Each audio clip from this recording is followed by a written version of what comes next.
I'll bet you that for the first time in 10 years, he probably would come up here and say a few words to us tonight. So what do you say, ladies and gentlemen, the former governor of Louisiana, the four-time governor, Edwin Washington Edwards.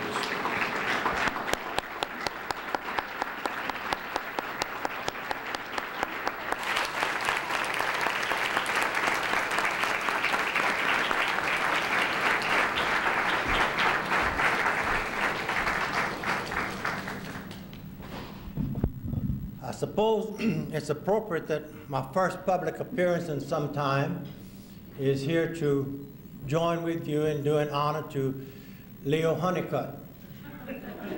I read his book under strange circumstances, which none of you understand. And I remember saying to myself several times as I read it, man, I wish I was that fellow. It's really remarkable the way the book has been received, and I'm very, very grateful to Leo and to the people of this state who have responded so well. You know, when I was 75 years old, after many years of public service, I was in one of the many courthouses in this state that I've attended. And when I got ready to be sentenced, the government asked the judge to sentence me to life or 35 to 40 years. I said, I'll take life, it's shorter. He didn't see the humor in that. But anyhow, as you probably noticed, I've lost a little weight. Where I come from, the food wasn't so good. And I volunteered to go in the kitchen and help cook until I saw the mound of platters that we had to wash after the meal, so I quit that job. I once served in the United States Congress and spent a lot of time in Washington. On the cornerstone of the Archives building are inscribed the words, "What is past is prologue." And indeed, we can look down the line to the future based much in part of where we have come from. And it is therefore very important that we remember our past, the good and the bad, so that we may profit from it and see better into the future where we will be sometime from now. The goddess Cassandra had the gift of prophecy, and she could prophesy what was to happen. But she was cursed at the same time with a curse in that nobody would believe her prophecy. So it was with me. Many of the things throughout the years that I prophesied have come to pass.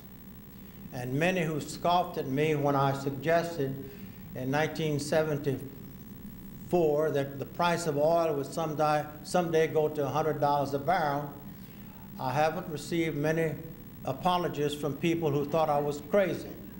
And in those days, I guess most people would have thought so. However, to know nothing of the past is to have no understanding of the present and little conception of the future.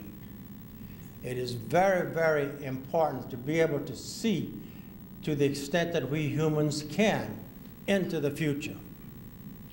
Reminds me of a story which probably I shouldn't tell, but you know how I am. This fella sat at a bar one day, and a good-looking blonde came and sat next to him, kind of like Trina, and he kept looking at his watch, And after a while, she said, "What's the matter, sir? Your date is late?" He said, "Oh, no. It was a Cajun fella. That's my watch. It's a special watch. It told me what I want to know." And she said, "Oh, don't pull my leg. I know better than that." He said, "No, I told you. That watch told me what I need to know." She said, "What is it telling you now?" He said, "Oh, it tells me you don't have on any underclothes." She said, "Ha, ha, ha. I always wear underclothes. The damn thing is an hour fast."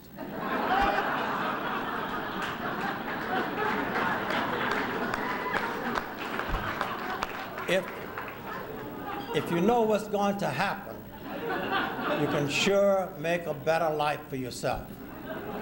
And I think those of you who are dedicated to this idea of maintaining a good record of our past, where we have come from, what we are, and who we are, will help make it possible for us to look into the future and see where we will be. And to that extent, I often remind myself that when I was in Washington, I used to wonder what the saying meant, what is past is prologue. It simply means that we better be prepared, because what we have been through, we may someday face again. What you're doing is going to make it better and more possible for us to understand where we will be and how to deal with it. And for that, I thank you.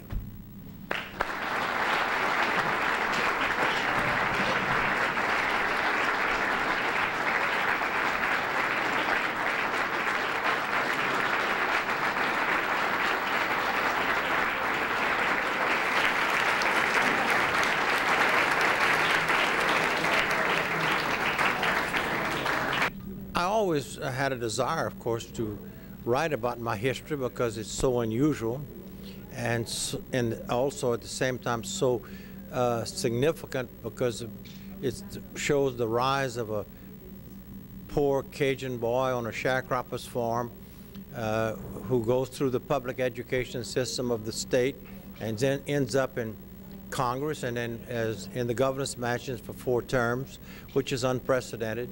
And I'm very proud of that. And also, during that long span of my political life, much has happened to Louisiana, and I wanted to chronicle it so that 50 years, 100 years from now, there would be some ready reference where someone could have easy access to that information. What was your reaction when you saw the book in its final form? I was actually very, very surprised and very pleased. But more than that, the reception and the interest in the book is what has really been amazing. Over 50,000 copies have been sold. And frankly, when we were writing the book, if I had been asked, I'd have said, well, if I can sell 10,000 books, I'll be very happy. And it shows that the people of Louisiana have a continuing interest in what is happening and has happened to our state, and what makes Louisiana great in some areas, maybe not so great in others, but a state that we're all very, very proud of, and I certainly am. Now, how much time was involved in researching the book? About 6 years. Of course, during that time, I was somewhere where I couldn't do much research, but Leo did over 6 years of research, and he and I corresponded, and he visited me on a number of occasions, and we went over things, and I made some suggestions to him, but he did the lion's share of the work. When you look back at the book and your life, what was it about growing up in the area that you did that brought you to the point that you are today? Well, the thing that, you know, when I grew up, unfortunately, Cajun people were pretty well frowned upon by other sections of the state, and we were kind of in a way a different category of people, just like people in North Louisiana or in New Orleans or in some sections of the state. It's what made us so great, and I wanted to be the first Cajun governor elected in modern times, and really, I set out to do that when I was 14 years old. And while I met with a great deal of skepticism, it ended up right, and I'm very proud of that. There's been some bumps in the road. I've been to the heights, I've been to the depths, but I've kept my head the whole time. As you look back on the book and it goes through your 4 terms as governor, what are some of the highlights of each one of those terms? Naturally, the writing of the new Constitution in 1973 and 74, which compressed the old Constitution, which was antiquated and had over 600 pages and many conflicting provisions, into a very concise document. We were the first and only state in 25 years to write a new Constitution, because that's hard to do. But it's a credit to the people in the Constitutional Convention and to the people of Louisiana who accepted in trust the work that we presented to them as the new Constitution, and it has served us well all these years. When you were elected governor the first time, did you ever think that you would be the only person to serve 4 terms as governor? I was just hoping I'd make it a second term, but it turned out much better than that, and it's a source of great pride to me, and I can truthfully say that there's not been a day in my life since that I haven't been very honored by it and very grateful to the people of Louisiana for making that possible. How has Louisiana changed, both politically and economically, from when you were first sworn in as governor? Well, it's much more conservative, has gone much more Republican. When I was governor, there was not a statewide Republican official. All the members of Congress and the senators were in the Democratic Party.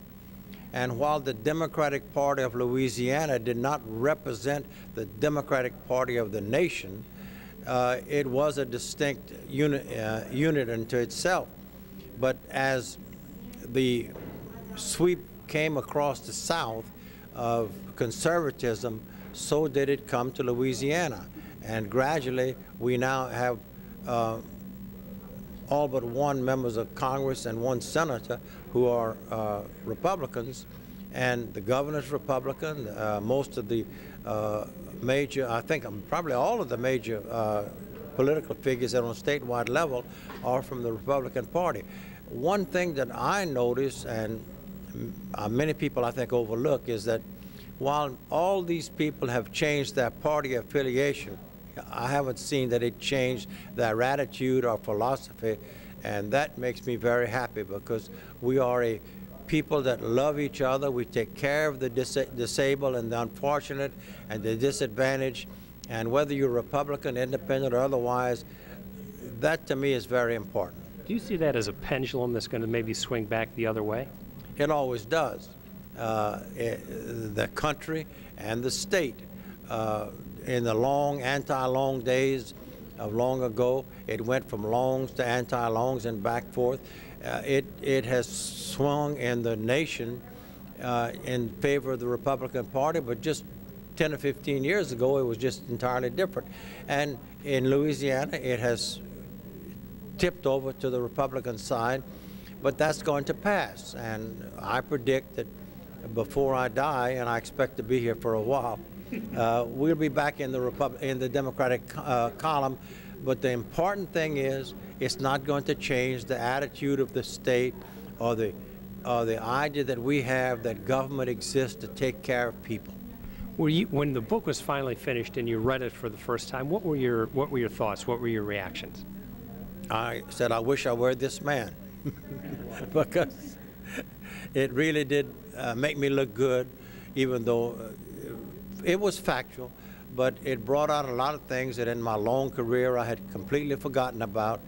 And I might say that while I was in prison, I got an average of 20 letters a day from people who reminded me of things that I did for them or to their children or to their friends or the communities, which made me very happy. And thousands of letters came to me after the book was published by people who said, well, I didn't know all the facts. I don't think my opinion is as bad of you as it was. Or others would say I've completely reversed my opinion. And I think, frankly, the book has made me a better figure, even though I'm still the person I was, than I thought I'd ever be.